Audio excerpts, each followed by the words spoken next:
Hello guys, ഇന്നത്തെ video എന്ന് പറഞ്ഞാൽ എല്ലാവരും തമ്പനയിലിൽ കണ്ടതുപോലെ തന്നെ നമ്മുടെ കോപ്പിറൈറ്റ് ഇഷ്യൂ വരുന്ന ഓരോ മ്യൂസിക് എങ്ങനെ നമുക്ക് മനസ്സിലാക്കാം.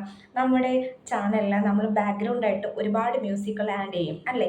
അതായത് നമ്മൾ ലോങ് വീഡിയോസ് ഇടുമ്പോഴായാലും ഷോർട്ട് വീഡിയോസ് ഇടുമ്പോഴായാലും നമുക്ക് ഇഷ്ടമുള്ള കോപ്പിറൈറ്റ് ഇല്ലാത്ത തന്നെ മ്യൂസിക് നമ്മൾ ചിലരുടെ ചാനലിലൊക്കെ നമ്മൾ കണ്ടിട്ടുണ്ട്. അതെങ്ങനെയാണ് നമ്മൾ ഡൗൺലോഡ് ചെയ്തെടുക്കുക, എങ്ങനെ നമ്മളെ ചാനലിൽ ഈ കോപ്പിറൈറ്റ് ഇല്ലാത്ത മ്യൂസിക് കൊണ്ടുവരിക എന്നുള്ളത് ഒരു ഈസി മെത്തേഡിലൂടെ എങ്ങനെയാണെന്ന് ഞാൻ പറഞ്ഞുതരാം. എല്ലാവർക്കും അറിയാം, എങ്കിലും നമ്മുടെ ബിഗിനേഴ്സ് ആയിട്ടുള്ള ഒരുപാട് യൂട്യൂബേഴ്സ് ഉണ്ട്, നമ്മുടെ ചാനൽ കാണുന്ന ഒത്തിരി യൂട്യൂബേഴ്സ് ഉണ്ട്. അവർക്കൊന്നും അറിയത്തില്ല ഇത് എങ്ങനെയാണ് ഇതിൻ്റെ മെത്തേഡും കാര്യങ്ങളും എന്ന്. ഞാൻ എന്തായാലും പറയാം. വേറെ ഒന്നുമല്ല, നമ്മൾ ക്രോമിൽ പോകണം. ക്രോമിൽ പോയിട്ട് YT സ്റ്റുഡിയോ ഡൗൺലോഡ് ചെയ്യുക. YT സ്റ്റുഡിയോ ഉള്ളവരാണെങ്കിൽ നമുക്ക് ക്രോമിൽ പോയാൽ തന്നെ YT സ്റ്റുഡിയോ കിട്ടുന്നതായിരിക്കും.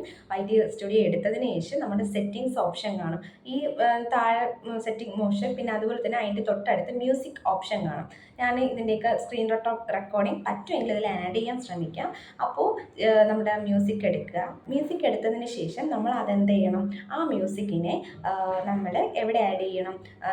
നമുക്കിഷ്ടമുള്ള മ്യൂസിക്, ഇങ്ങനെ ഒരുപാട് മ്യൂസിക്കുകൾ ഇങ്ങനെ വരും അല്ലേ. നമുക്കിപ്പം അതായത് ആർക്കും ഒരിടത്തൊരു കാര്യം ഞാൻ പറയട്ടെ, നമുക്കിപ്പോൾ ഇഷ്ടം ഒരു കോമഡി അല്ലെങ്കിൽ നമുക്ക് ഒരു നല്ല മെലഡി വേണം എന്നുണ്ടെങ്കിൽ നമ്മൾ മെലഡിന്ന് അടിച്ചെടുത്താൽ അതുമായിട്ട് ബന്ധപ്പെട്ട കുറേ മ്യൂസിക്കുകൾ നമുക്ക് കിട്ടും. കോപ്പിറൈറ്റ് ഇഷ്യൂ ഇല്ലാത്ത കുറേ മ്യൂസിക്കുകൾ കിട്ടും.